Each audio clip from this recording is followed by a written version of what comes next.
चलो कल का क्वेश्चन देखते हैं, लास्ट जो करा था हमने। हमारे पास एक ये बॉल है स्फेरिकल, ये इधर एक वर्टिकल दीवार को टच कर रही है और इधर ये एक इंक्लाइन है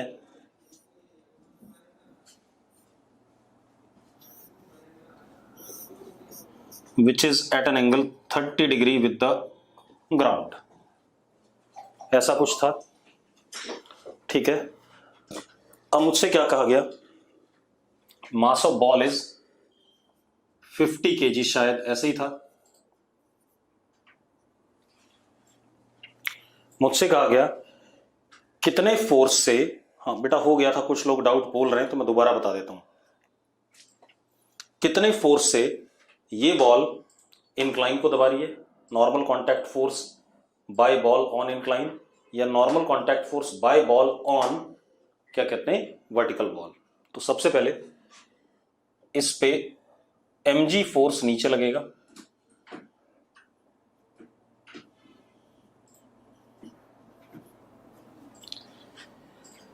mg नीचे लगेगा वर्टिकली डाउनवर्ड। मेरी आवाज आ रही है, मेरी आवाज आ रही है कि नहीं? ठीक है, mg डाउनवर्ड लगेगा। mg की वैल्यू हो गई कितनी, 500। चलो mg रहने तो बाद में लिख लेंगे 500, तो हमें पता है। ठीक है, अब ये इंक्लाइन को दबाएगा normally, n1 perpendicular to incline, तो बिल्कुल उसके परपेंडिकुलर क्या होगा, रेडियस होगा। इंक्लाइन के परपेंडिकुलर तो रेडियस होगा।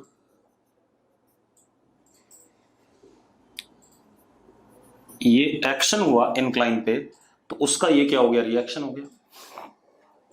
इसके बाद अब जरा देखो, n1 की बात करें तो एक n1 का फोर्स इधर भी आता है कंपोनेंट, जिसकी वजह से बॉल पे इधर की तरफ धक्का लगेगा।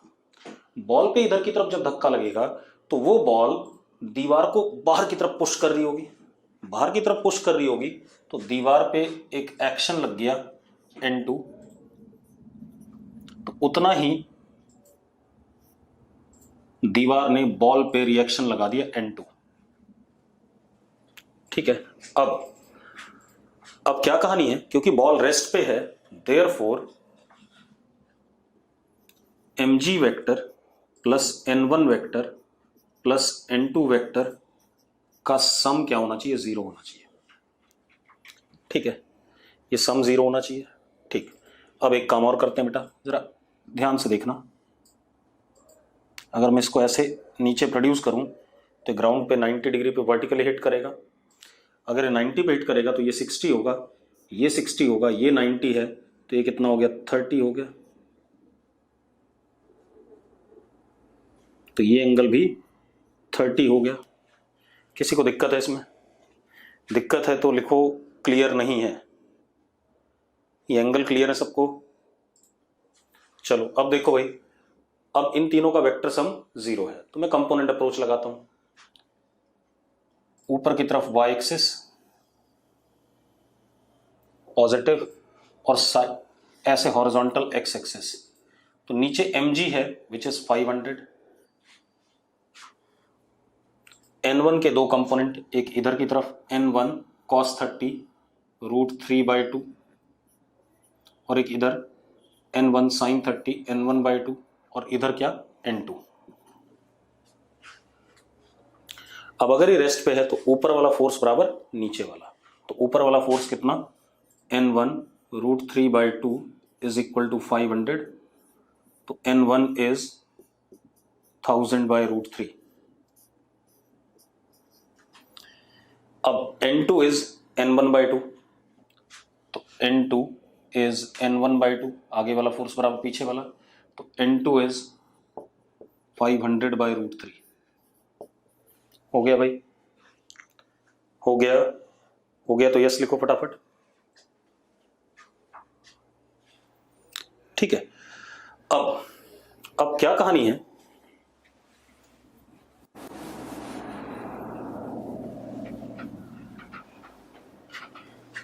सेजल कह रही है आपने y एक्सिस पे cos कंपोनेंट लिया। बेटा एंगल भी तो cos 30 डिग्री बन रहा था y एक्सिस के साथ। Sejal what was angle formed by n1 with y axis, जल्दी बता सेजल। सेजल जल्दी से बताओ what was angle formed by theta that is 30 degree.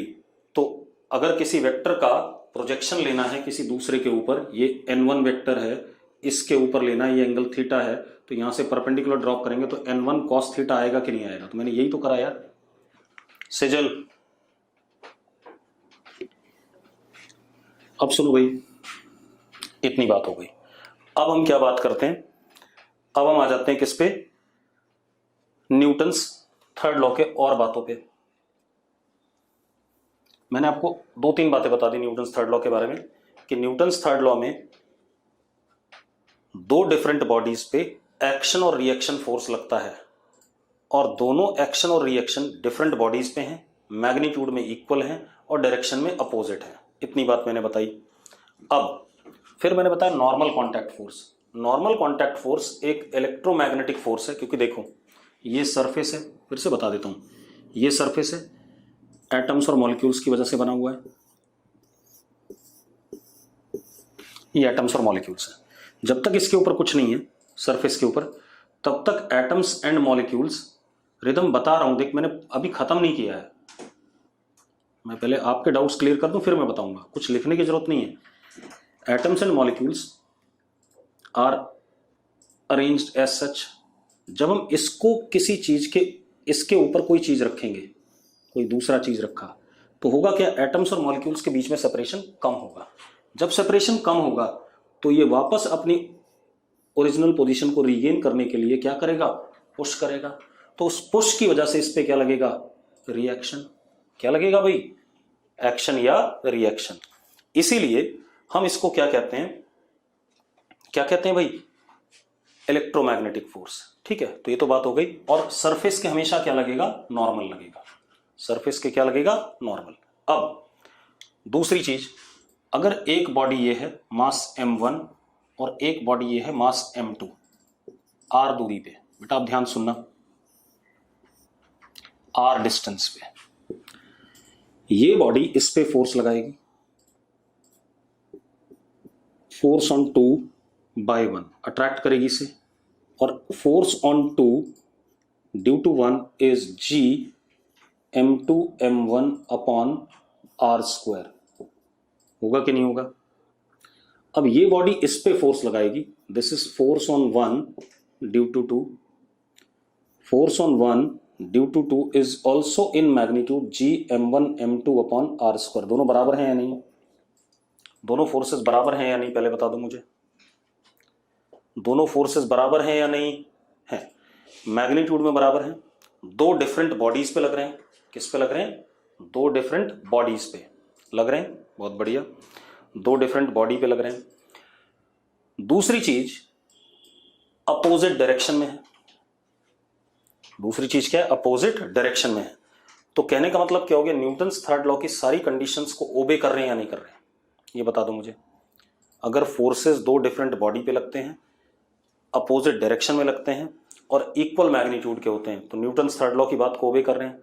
इससे एक बात क्लियर हुई कि if bodies are not in contact, then also Newton's third law is valid। तब भी न्यूटन्स थर्ड लॉ क्या होता है, वैलिड होता है। बात समझ में आई कि नहीं आई, अरे यस और नो। ठीक है, यही बात रिदम कह रहा था इतनी देर से। रिदम देखो मैं सब बताऊंगा, उसकी चिंता ना करो, ठीक है, मेरा काम है मुझे कब कौन सी चीज बतानी है। अब तो न्यूटन्स थर्ड लॉ तब भी वैलिड होता है when bodies are not in contact. ठीक है, अब और बात करते हैं बेटा।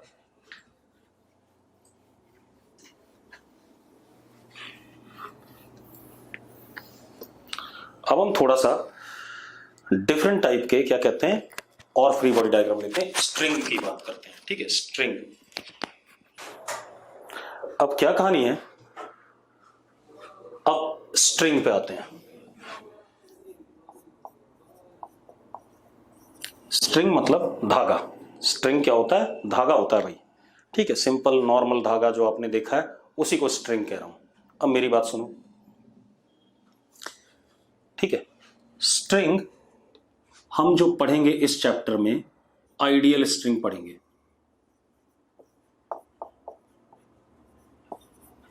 आइडियल स्ट्रिंग, आइडियल स्ट्रिंग का मतलब कि स्ट्रिंग मासलेस है, स्ट्रिंग मासलेस है, इनएक्सटेंसिबल है एंड फ्रिक्शनलेस है। स्ट्रिंग इज मासलेस, पहला पॉइंट। मासलेस मतलब मास नहीं है, ठीक है, इतनी बात ये मान रहे हैं हम। एक्चुअल में ऐसी कोई स्ट्रिंग नहीं होती है, ये ध्यान रखना। आगे के चैप्टर में जब हम पढ़ेंगे तो स्ट्रिंग का भी मास हो जाएगा, अभी स्ट्रिंग का कोई मास नहीं है। अरे क्लियर है मेरी बात? ठीक है, मान रहे हैं ऐसा, आइडियल स्ट्रिंग को हम ऐसा लेके चलेंगे। अब स्ट्रिंग मासलेस है, ठीक है, इतनी बात। दूसरी बात, इनएक्सटेंसिबल। इनएक्सटेंसिबल का मतलब है अगर धागे की लेंथ अगर धागे की लेंथ मान लो 1 मीटर है और आप उस धागे को खींचते हो, अगर धागे की लेंथ 1 मीटर और आप उसको और खींचते हो, ठीक है, इतनी बात, तो वो खींचेगा नहीं, उसमें आप उसकी लेंथ में चेंज नहीं ला सकते। स्लैक हो सकता है, मैंने कहा खिंचाव अद्यंत। मैं क्या कह रहा हूं, अगर ये स्ट्रिंग है 25 सेंटीमीटर की और आप दोनों तरफ से इसको खींचना शुरू करते हो तो 26 नहीं होगा, रबर जैसा नहीं है, ठीक है, क्योंकि रबर बैंड तो खींच जाता है, लेकिन ये रबर जैसा नहीं है, ठीक है, इतनी बात। अद्यंत क्लियर हुई बात? तो इनएक्सटेंसिबल का मतलब है लेंथ में कोई चेंज नहीं आएगा, लेंथ इसकी फिक्स रहेगी। अरे कम तो स्लैक हो जाएगा, स्लैक होने का मतलब ही धागा खत्म हो जाता है स्लैक में, ठीक है। अब तीसरा, फ्रिक्शनलेस। अभी हम फ्रिक्शनलेस की बात कर रहे हैं, बाद में फ्रिक्शन भी आएगा, अभी मास भी आएगा, फ्रिक्शन भी आएगा, ठीक है, इतनी बात बाद में, लेकिन ठीक है। अभी हमने मासलेस लिया है, इनएक्सटेंसिबल लिया है, फ्रिक्शन लेस लिया है, ये 3 चीजें हैं आइडियल स्ट्रिंग की, ठीक है। अब इसके साथ एसोसिएटेड मुझे फ्री बॉडी डायग्राम बनाना है, ठीक है, इतनी बात। कैसे? एक काम करते हैं, मान लो ये एक दीवार है, सिंपल बात करेंगे, दीवार है, ठीक है, इतनी बात। दीप, एक बार घर जाना पड़ेगा, फोन छोड़ आया शायद, फोन ही नहीं लाया। आपका लेके आऊँ? नहीं, उसका ट्यूशन में देना है। हाँ, ये हमारे पास क्या है? दीवार है, दीवार के साथ एक आइडियल धागा हमने बांध दिया और इस आइडियल धागे को कोई आदमी खींच रहा है एफ फोर्स से, कोई आदमी आगे की तरफ एफ फोर्स से खींच रहा है। बात समझ में आ रही कि नहीं आ रही? तो मुझे फ्री बॉडी डायग्राम बनाना है, ठीक है, मतलब मान लो धागा मैंने वहां दीवार पे बांध दिया और मैं धागे को ऐसे खींच रहा हूं, क्लियर है? ठीक है। अब मुझे फ्री बॉडी डायग्राम बनाना है, ठीक है। तो यहां पर 2 चीजें हैं, धागा और दीवार। दीवार फिक्स है, दीवार नहीं ला सकते आप, दीवार फिक्स है भाई, ठीक है। हम कौन सी दीवार ले रहे हैं? घरों की दीवार, जिसको खींचने से दीवार में कोई मतलब डिस्प्लेसमेंट नहीं होगा, दीवार फिक्स्ड है, ठीक है। तो अब मुझे फ्री बॉडी डायग्राम बनाना है, 2 चीजें हैं, दीवार है और ये धागा है, क्लियर है?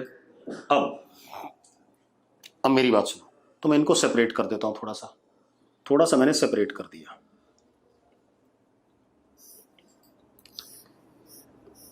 ये दीवार और धागे के बीच में सेपरेशन, मैं इस धागे पे एफ फोर्स लगा रहा हूं, ठीक है, इतनी बात।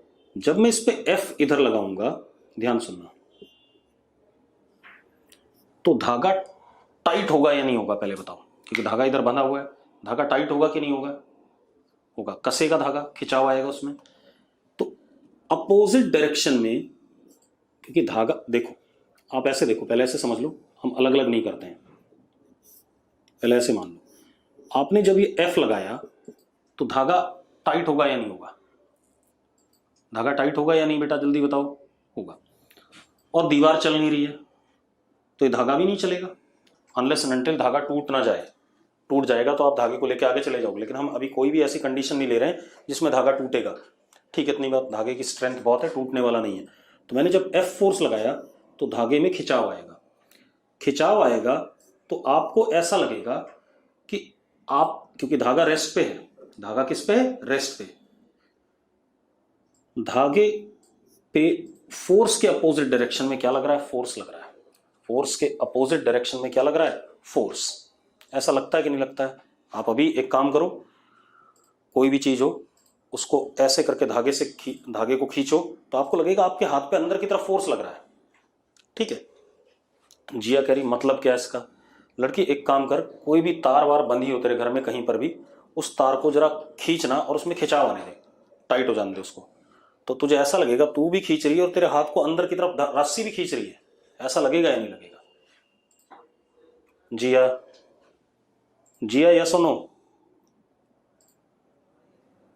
ठीक है, अब ये कहानी आ गई, मतलब धागा टाइट होगा तो धागे में कुछ ना कुछ फोर्स आएगा। ठीक है, अब हम एक काम कर लेते हैं बेटा। ठीक है, अब हम यहां फ्री बॉडी डायग्राम बना लेते हैं। अब थोड़ा सा अलग बनाते हैं। ठीक है, ये दीवार हो गई, ये धागा हो गया। अब जरा देखो, धागे में आपने F लगाया तो धागे पे अपोजिट डायरेक्शन में T लगा। ठीक है, इतनी बात, मैं T बोल रहा हूं, उसे बताऊंगा अभी, टेंशन कहते हैं उसे, चिंता ना करो। अपोजिट डायरेक्शन में फोर्स लगा, इसको हम क्या करें, टेंशन फोर्स।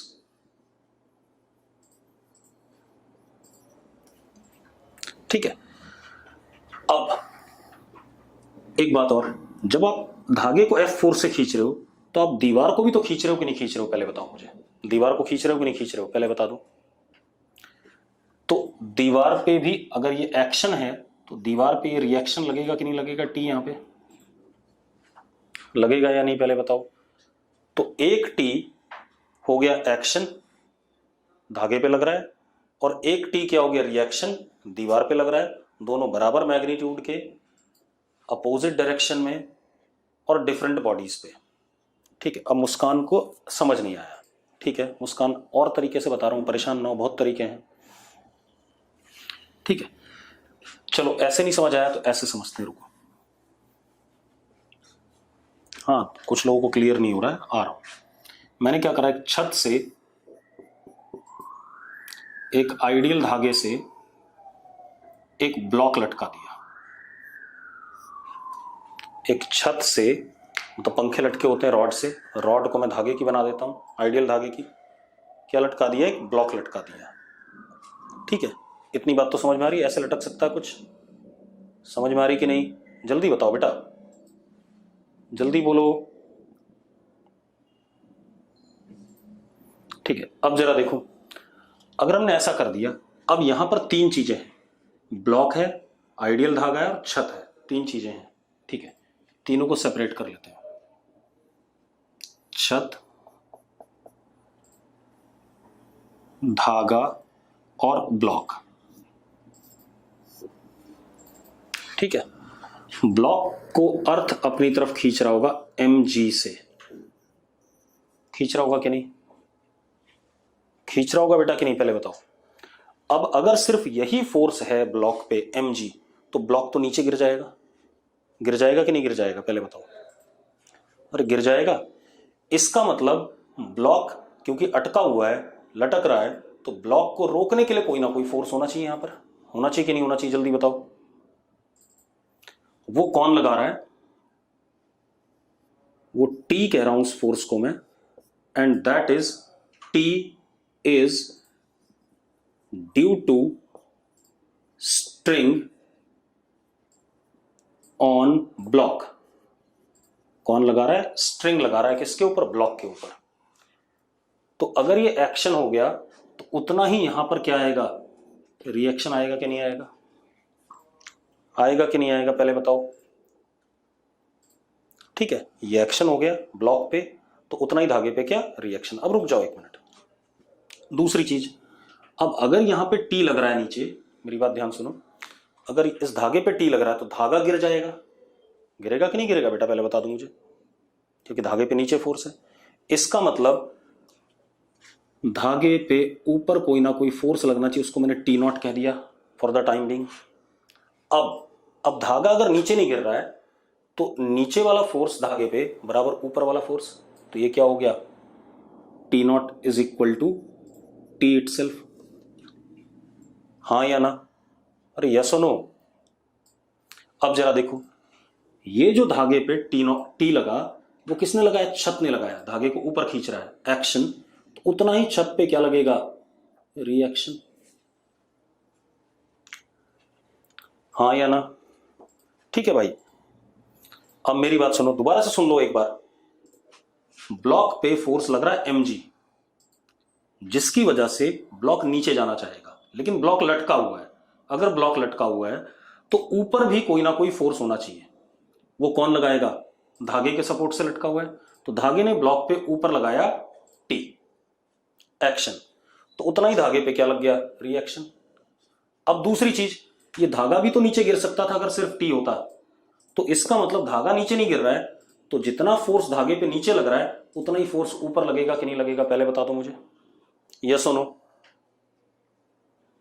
यस और नो। ठीक है, तो अब यहां पर जो धागे पे फोर्स ऊपर लगा रहा है, कौन लगा रहा है, छत लगा रही है, तो ये एक्शन हो गया, तो छत पे क्या लग गया, reaction.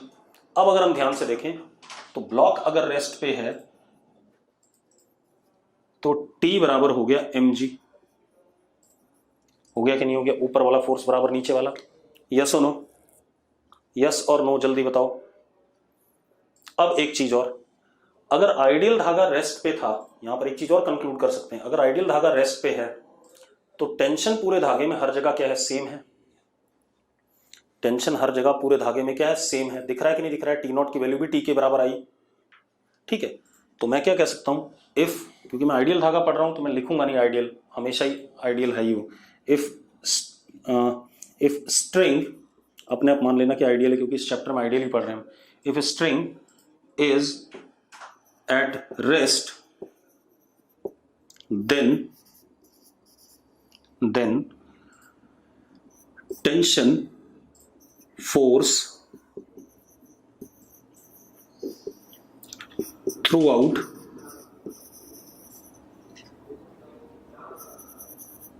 string is same, yes or no? ये भी कंक्लूजन हुआ। अरे हुआ कि नहीं हुआ?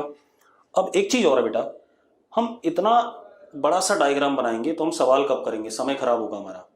जी यार, टेंशन फोर्स क्या होती है बेटा, बता रहा हूं, भी खत्म नहीं किया मैंने, आप लोग जिज्ञासु मत बनो, जो मैं बोल रहा हूं अगर वो समझ में आ रहा है तो फोर्स ही ना कोई, क्योंकि mg के अपोजिट लग रहा है तो होगा तो फोर्स ही, उसको नाम दे दिया टेंशन। ठीक है, और कैसे आता है वो भी बताऊंगा, अभी परेशान ना हो। ठीक है, क्योंकि mg, ब्लॉक नीचे नहीं गिर रहा है तो जितना फोर्स नीचे उतना ही ऊपर है, तभी नीचे नहीं गिरेगा, बस इतनी सी बात है, यानी कि फोर्स है। अब वो किस वजह से वो अभी बताऊंगा, ऐसा नहीं कि खत्म हो गया। अब मेरी बात सुनो, अब क्या कहानी है, ध्यान सुनो। अगर धागा रेस्ट पे है तो टेंशन फोर्स पूरे धागे में सेम है। अब दूसरी चीज, अगर मैं सवाल करने में इतना बड़ा सा फ्री बॉडी डायग्राम बनाऊंगा तो मैं समय खराब करूंगा, तो हमेशा कभी भी धागे का फ्री बॉडी डायग्राम बनाने की जरूरत नहीं है। आप क्या करो, ब्लॉक पे नीचे क्या लगा, mg, क्योंकि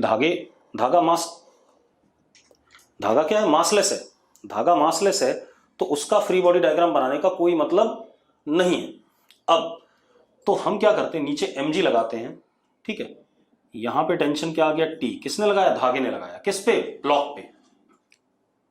भाई mg ग्रेविटेशनल फोर्स लगा नीचे, जिसकी वजह से ब्लॉक नीचे जाना चाहता था लेकिन नीचे जा नहीं रहा है, तो धागे ने ब्लॉक पे t लगाया। उतना ये अगर एक्शन है तो उतना ही रिएक्शन छत पे लग रहा है, टी। धागे को मैंने हटा दिया बीच से, क्योंकि धागा मासलेस है, उसका मोशन पढ़ के ना पढ़ के हमें कुछ मिलने वाला नहीं है। ठीक है, इतनी बात। तो हमारे पास एग्जैक्ट फ्री बॉडी डायग्राम ये हो गया। मैं कभी भी ये नहीं बनाऊंगा, मैंने तो समझाने के लिए बनाया, एक्चुअल में बनाऊंगा मैं ये। अब जरा देखो, अगर ब्लॉक की बात करें तो ब्लॉक पे ये दो फोर्स हैं, और ब्लॉक रेस्ट पे है तो again T is equal to what, mg, yes और नो? अगर इतनी बात क्लियर है तो यस लिख दो भाई सब लोग। ठीक है, अब दूसरी बात करते हैं। अब सुनो भाई, अब एक काम करते हैं, मान लो मेरे पास ये धागा है आइडियल धागा है, ठीक है, इतनी बार, दिस इज आइडियल स्ट्रिंग। मैं टग ऑफ वॉर करवा रहा हूं आप में से दो लोगों की। टग ऑफ वॉर समझते हो सब लोग, रस्सा कस्सी, अरे जानते हो ना। हाँ, अब ये आइडियल धागा है, ठीक है, मैं दो लोग ले लेता हूं, ठीक है, कोई भी दो लोग, ठीक है। मैंने एक लिया वासु वीरेन, मैंने देखा हुआ इसे, ये बड़ा कमजोर सा है,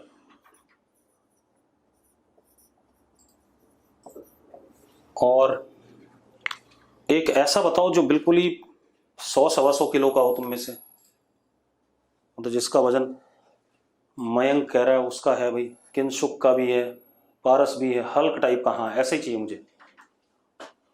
अरे कोई है ऐसा जो मतलब दमदार हो बिल्कुल 100-125 किलो का। चलो मयंक को ले लेते हैं, मयंक, सब लोग कह रहे हैं मयंक है तो मयंक को कर लेते हैं। मयंक भाई सही है, ऐसा ही है। अब इन दोनों का हम टग ऑफ वॉर कराएंगे। यहां पर वासु और यहां पर मयंक, ठीक है भाई, इन्होंने रस्सी पकड़ रखी है। अब जब मैं कहूंगा कि खींचो एक दूसरे को, तो वासु ने रस्सी पे फोर्स लगाया F1 एक्शन, तो उतना ही रस्सी वासु पे लगाएगी F1। यस और नो, यस और नो पहले बता दो मुझे, ऐसा ही होगा। सेम वे मयंक रस्सी पे फोर्स लगाता है F2 एक्शन, तो उतना ही रस्सी मयंक पे लगाएगी F2।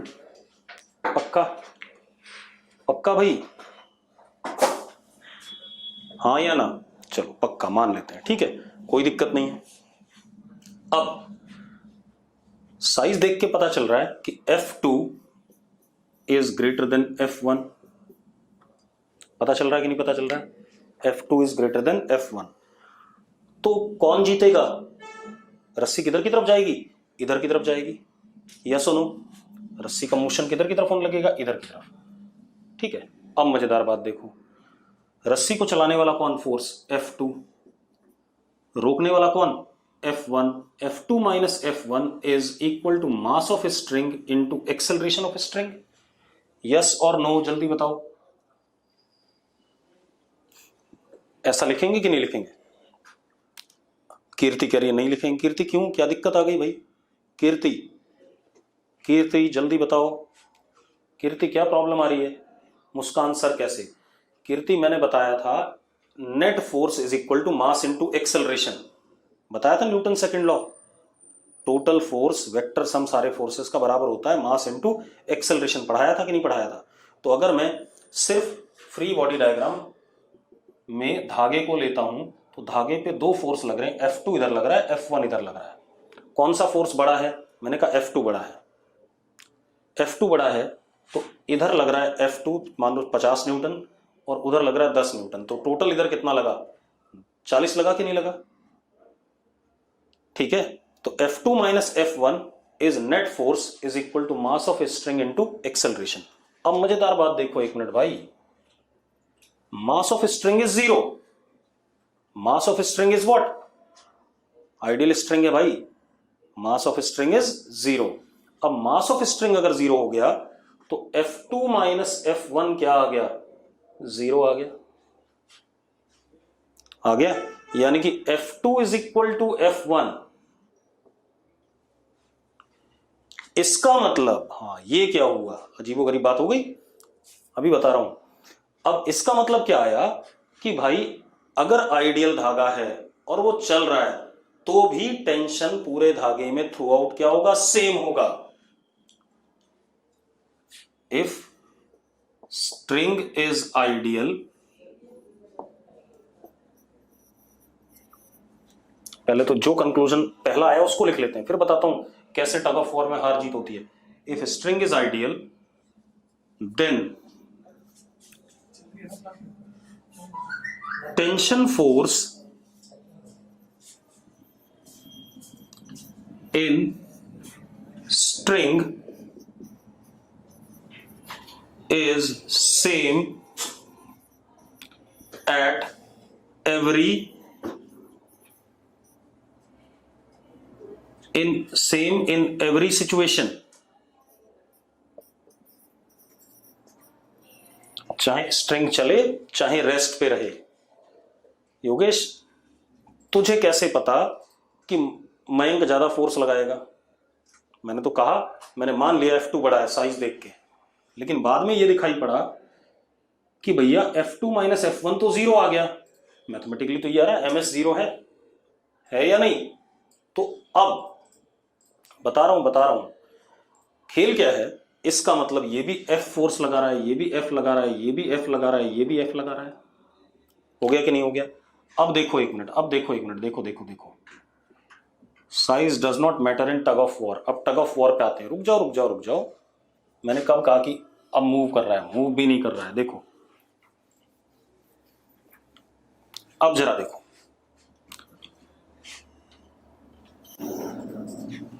अब अगर मैं इस पूरे को सिस्टम मानता हूं, मयंक तब जीतता जब मयंक पीछे जा रहा होता और वासु आगे आ रहा होता। यस और नो? हाँ, अंश कह रहा है फ्रिक्शन का रोल है यहां पर थोड़ा सा, वो बाद में देखेंगे अभी। मयंक टग ऑफ वॉर तब जीतेगा जब इधर की तरफ खिसक रहा होगा और वासु इधर की तरफ खिसक रहा होगा, और वासु तब जीतेगा जब वासु इधर की तरफ जा रहा हो और मयंक इधर की तरफ आ रहा हो। हाँ या ना? जल्दी बताओ। ऐसा ही है? ठीक है।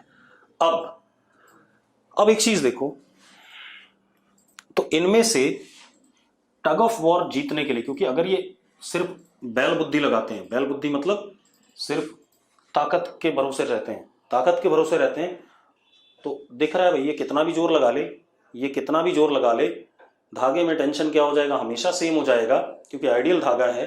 तो ऑब्वियस सी बात है हार जीत इससे नहीं होने वाली। क्यों? क्योंकि अगर मैं इसको सिस्टम मानूं तो देखो, this F cancels this F cancels this, net force is zero. भैया आप देखो, अगर आप इसको पूरे को सिस्टम मानते हो तो टोटल फोर्स इस पे लेफ्ट और राइट की तरफ कितना है? जीरो है या नहीं? पहले बताओ।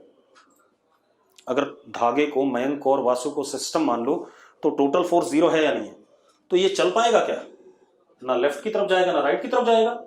यस और नो? तो कोई नहीं जीता। लेकिन हार जीत तो तब भी होती है भाई। अब हार जीत कैसे होती है वो देखते हैं। ठीक है, हार जीत डिपेंड करती है, जिसको फिजिक्स आती है वो जीतता है, जिसको फिजिक्स नहीं आती वो हारता है। ठीक है भाई, क्लियर है? अब बताता हूं कैसे। मेरी बात सुनो भाई, जिसको फिजिक्स आती होगी वो टग ऑफ वॉर जीत जाएगा, जिसको नहीं आती होगी हार जाएगा। अब एक लिख रहा है तब तो मतलब मयंक हार गया। चलो देखते हैं अभी कौन हारता है। सुनो, अब जब भी टग ऑफ वॉर हम करते हैं तो आपने देखा होगा कि लोग ना जमीन पे ना ऐसे करके पैर से ना खड्डे से करने लगते हैं। करते हैं कि नहीं करते हैं? देखा है सबने? एड़ी से ऐसे ऐसे खड्डे करते हैं, जमीन पे पैर को गाड़ने की कोशिश करते हैं। हाँ या ना? ठीक है। तो अब इसने भी पैर से, जब मान लो इसको फिजिक्स नहीं आती है, Mayank do not know physics,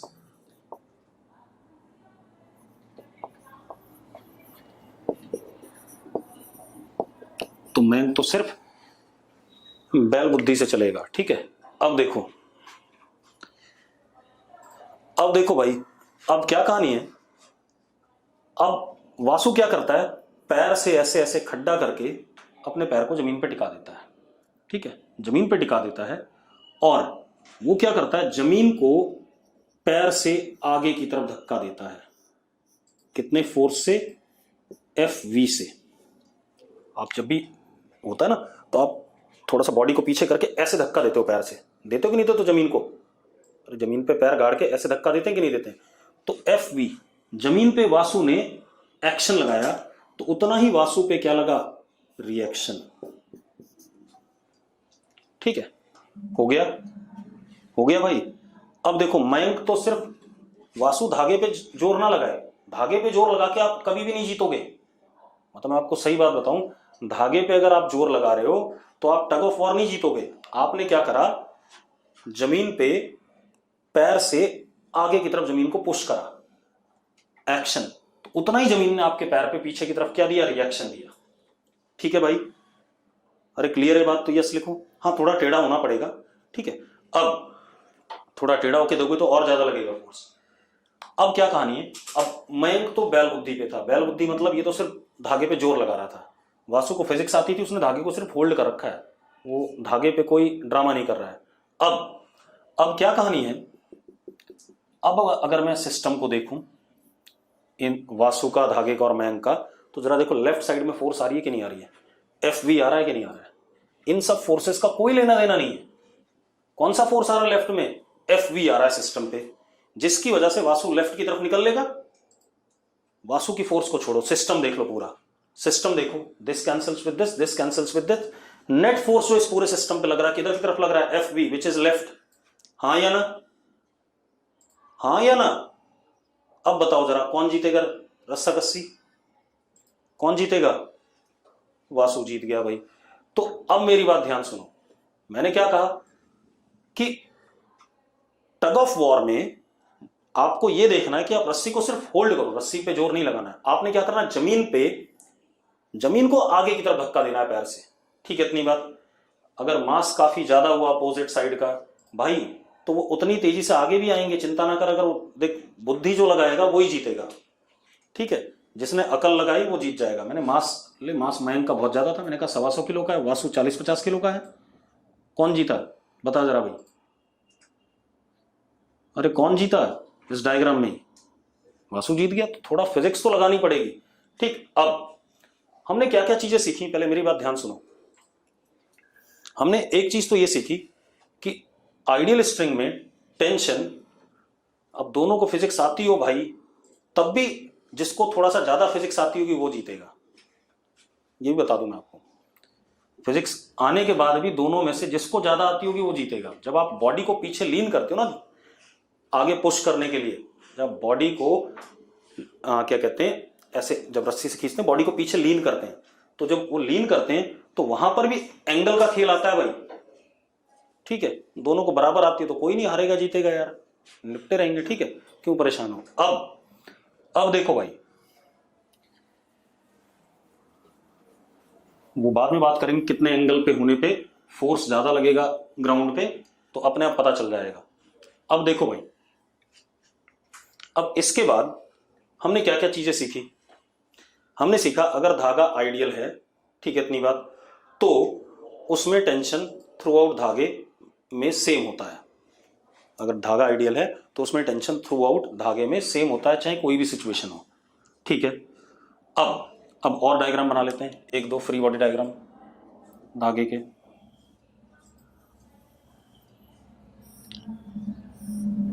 ये धागा है, ये दीवार है, मैं इसको F फोर्स से खींच रहा हूं, ठीक है। तो F फोर्स से जब खींच रहा हूं तो अब अलग अलग कर लेते हैं, पहले अलग अलग कर लेते हैं, फ्री बॉडी डायग्राम बनाते हैं।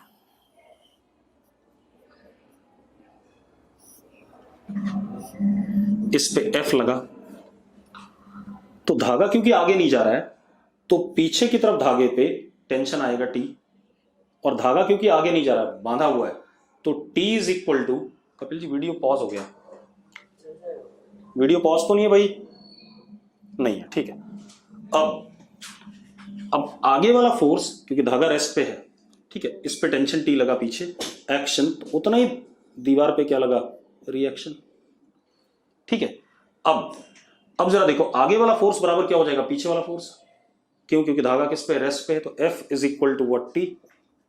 होगा या नहीं होगा पहले बता दो मुझे, अरे होगा या नहीं जल्दी बताओ, ठीक है। अब एक और चीज, अभी हमने छत से लटकाया था किस चीज को, उसका फ्री बॉडी डायग्राम बनाया था।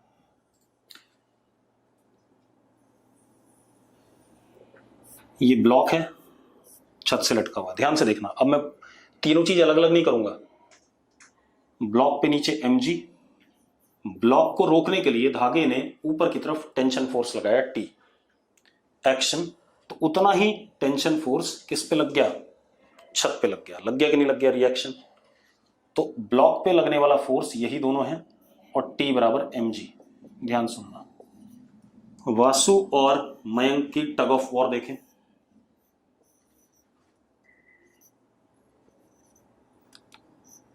मयंक ने धागे को खींचा T से, एक्शन तो मयंक पे लगा धागे रिएक्शन T, सेम क्योंकि फोर्स सेम था, वासु पे लगा टी।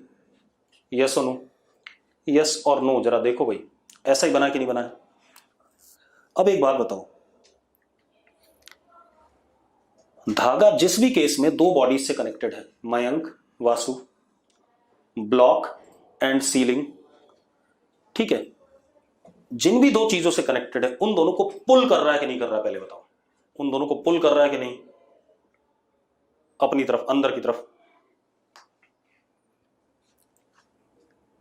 हाँ या ना? यस और नो? जिन भी दो बॉडीज के साथ धागा कनेक्टेड है उन दोनों पे फोर्स अंदर की तरफ लग रहा है, अंदर की तरफ लग रहा है, धागे की तरफ, ठीक है? इतनी बात। यानी कि tension force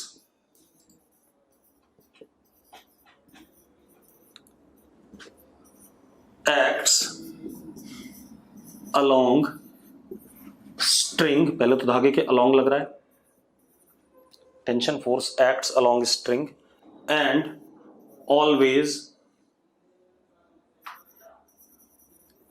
pools bodies in contact, जिन बॉडीज के साथ कॉन्टैक्ट में उनको क्या करता है? पुल करता है, कभी पुश नहीं करता, कभी भी पुश नहीं करता, ठीक है? इतनी बात। पुल का मतलब अपने आप इनवर्ड है, ठीक है? इसका मतलब tension is pulling force not pushing force, tension is, T is pulling force, बता रहा हूं, नॉट पुशिंग फोर्स।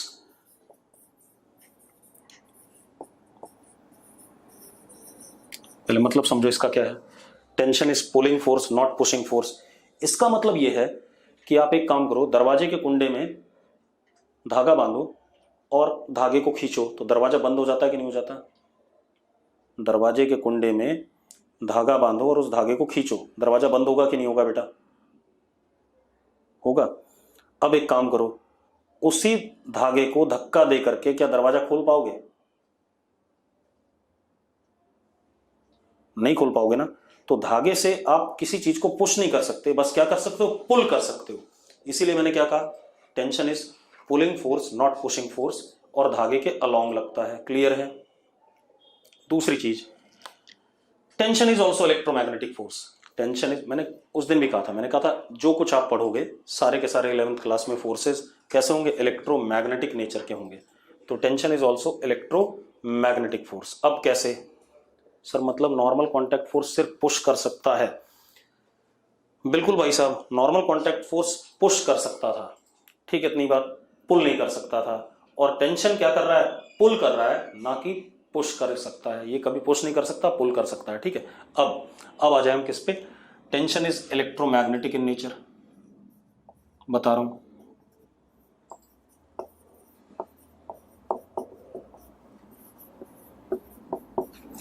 एक चीज देखो, धागा भी तो एटम्स और मॉलिक्यूल से बना होता है, धागा भी एटम्स और मॉलिक्यूल से ही बना होता है। यस और नो? धागा एटम्स और मॉलिक्यूल से बनता है कि नहीं बनता है? तो जब हम धागे को खींचते हैं बेटा, ठीक है? इतनी बात, जब धागे को खींचते हैं तो धागे के एटम्स और मॉलिक्यूल्स एक दूसरे से दूर जाना चाहते होंगे, तो वो दूर जाने से अपने आप को रोकने के लिए अट्रैक्टिव फोर्स इनवर्ड लगाएंगे। देखो, ये धागा है, दीवार से बंधा हुआ है, आपने धागे को ऐसे खींचा, तो ये जो एटम्स और मॉलिक्यूल्स हैं, इस फोर्स की वजह से वो दूर जाना चाहते हैं, दूर जाएंगे अगर ये फोर्स है तो। लेकिन टेंशन का अंदर की तरफ क्या डेवलप होता है? फोर्स, जो इन एटम्स और मॉलिक्यूल्स को दूर जाने से क्या करता है? मतलब दूर दूर जाने से क्या करेगा? रोकेगा। इसीलिए tension is which type of force? Electromagnetic force. अब इतनी बात हो गई टेंशन के बारे में। अब एक आधा सवाल देख ले भाई टेंशन के बारे में। अभी मैं आपको सारे सवाल कौन से कराऊंगा? जिसमें बॉडीज किसमें? इक्विलिब्रियम में है, ठीक है? इतनी बात, मतलब न्यूटन्स फर्स्ट लॉ की बात करेंगे, जिसमें बॉडीज रेस्ट में हैं उनकी बात करेंगे। जब हम थोड़ा सा पढ़ लेंगे तो हम सेकंड लॉ की बात करेंगे। जब सारे फ्री बॉडी डायग्राम हो जाएंगे तब सेकंड लॉ पे आ जाएंगे प्यार से। अब जरा देखो,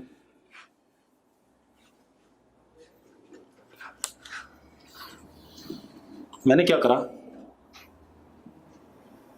ये एक धागा, एक ब्लॉक ये लटका है, 2 kg,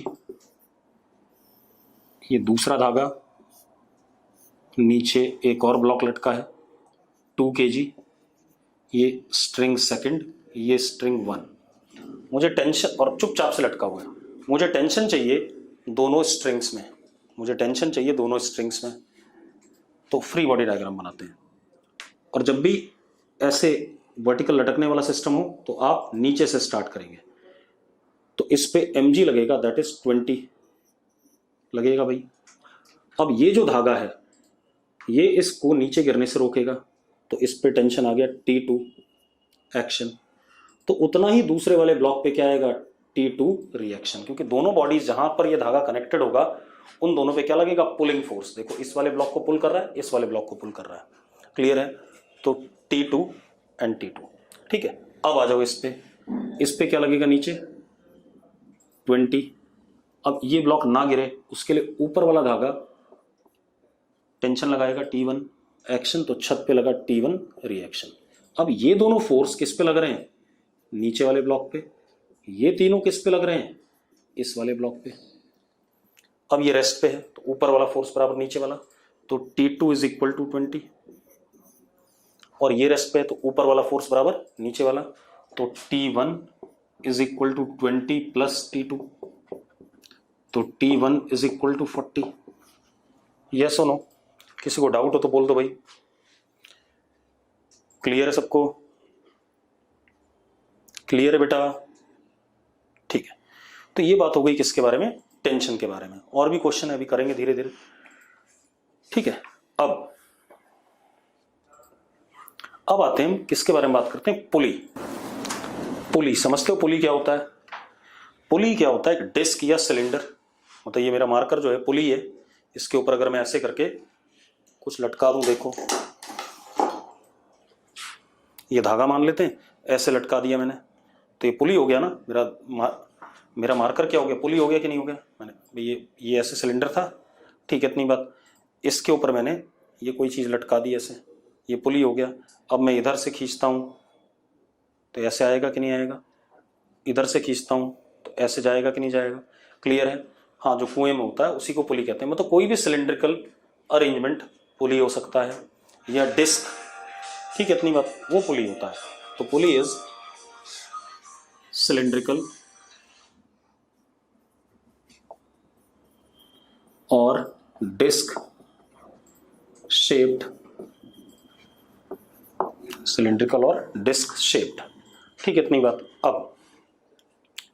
अब हमें यहां पर इस चैप्टर में आइडियल पुली पढ़नी है, नॉन आइडियल नहीं पढ़नी है। हमें कौन सी पढ़नी है, आइडियल पुली, ठीक है। नॉन आइडियल हम आगे चल के पढ़ेंगे। तो आइडियल पुली की कहानी क्या है,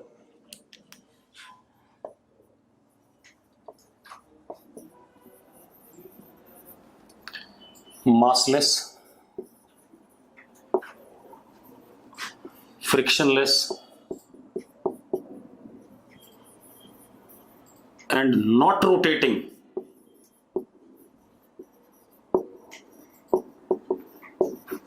कुएं में जो डिस्क लगी होती है, जब रस्सी से आप पानी खींचते हो तो डिस्क भी रोटेट करती है।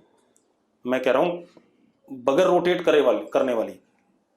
कौन सा, ये मेरा मार्कर है, ये नॉट रोटेटिंग है। देखो अगर मैं इसके ऊपर देखो ऐसे कर दिया मैंने, लटका दिया, हाँ बता रहा हूं, मैं रस्सी को खींच रहा हूं, क्या पुली रोटेट कर रही है, जरा बताना मुझे। मैं रस्सी को खींच रहा हूं, क्या पुली रोटेट कर रही है, नहीं रोटेट कर रही है।